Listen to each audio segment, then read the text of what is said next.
pourquoi il y a eu en fait finalement cette surveillance qui a été mise sur la dépakine. Et moi, je pense que c'est une très bonne chose, ce formulaire d'accord de soins, parce que finalement, ça fait que toutes les jeunes femmes sont vues par un neurologue au moins une fois par an. Le traitement peut être évalué, parce qu'il y a parfois des traitements qui peuvent être arrêtés aussi au fil du temps, on en parlait tout à l'heure.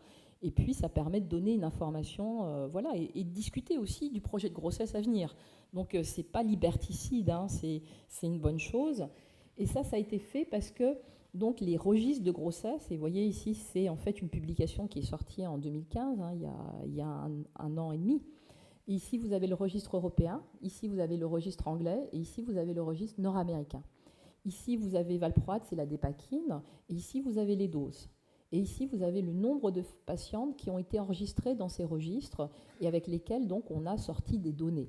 Les données ne sont que des données sur les malformations fœtales, c'est-à-dire que donc, la jeune femme est traitée par dépakine pendant la grossesse, en monothérapie, avec donc seulement la dépakine, et quand elle accouche, on interroge à savoir est-ce qu'il y avait ou pas une malformation, et si oui, quel type de malformation.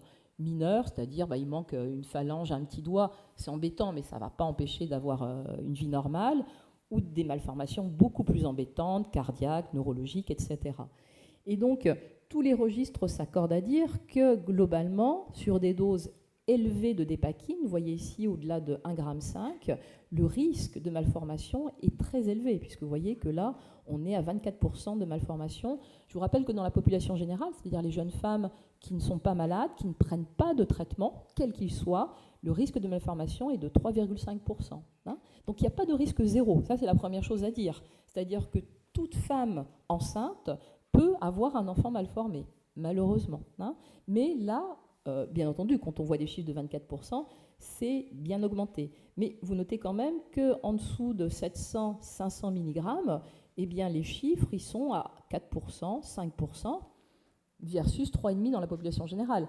Donc, sur des doses faibles de dépakine, on a un surrisque, mais qui n'est pas explosif, comme sur des doses fortes de dépakine. Ça, c'est la première chose. Et ça, c'est vraiment les registres qui nous ont apporté ça, même si, bien entendu, le risque malformatif avec les vieilles générations était connu avant ces registres, mais pas aussi bien, et en tout cas pas aussi bien documenté. Ce qui pose vraiment problème avec la dépakine, c'est plutôt ça, c'est plutôt le problème de cognition, et on va en parler également, le problème éventuellement de risque un petit peu augmenté d'autisme. Alors le problème de cognition, c'est vraiment ce papier qui est paru en 2009 qui a dit globalement, qui a étudié, alors vous voyez, des petits groupes de femmes qui avaient été traitées par des médicaments pendant la grossesse. Vous voyez, il y en avait 53 qui avaient été traitées par de la dépakine, 48 qui avaient pris du Diidan, 84 du Lamictal et 73 du Tegretol. Et ce que cette étude-là a dit, c'est que globalement, quand on regardait en fait le devenir des enfants qui étaient nés de ces mamans qui avaient pris de la dépakine, le devenir, il était un petit peu moins bon en termes de développement cognitif.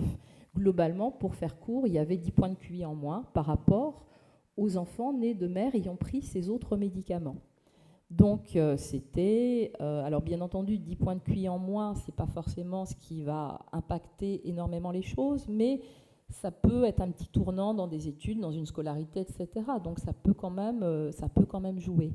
Et puis, souvent, c'est quand même des enfants qui pouvaient avoir des problèmes de dysphasie, dyspraxie, dyslexie, etc., et qui nécessitaient donc un soutien scolaire un petit peu plus important, de la rééducation, etc. À noter quand même que là encore, comme pour les malformations, on note un effet dose dépendant très clair, c'est-à-dire que vous voyez que là, quand la dose de dépakine était au-dessus d'1 gramme, le QI était quand même assez nettement abaissé, alors que quand on était en dessous, on était proche de la normale. Donc on a là encore l'impression que c'est vraiment les fortes doses de dépakine qui sont toxiques. Et puis, en 2013, est sorti cet article qui, là, vraiment était un petit peu l'achèvement pour la dépakine, qui est en fait un article en fait, qui a été fait à partir d'une étude qui a été faite au Danemark. Et là, ils ont pris donc une énorme cohorte d'enfants, vous voyez, 600 000 enfants qui étaient nés sur 10 ans, entre 1996 et 2006. De mères qui étaient soit malades, soit pas malades.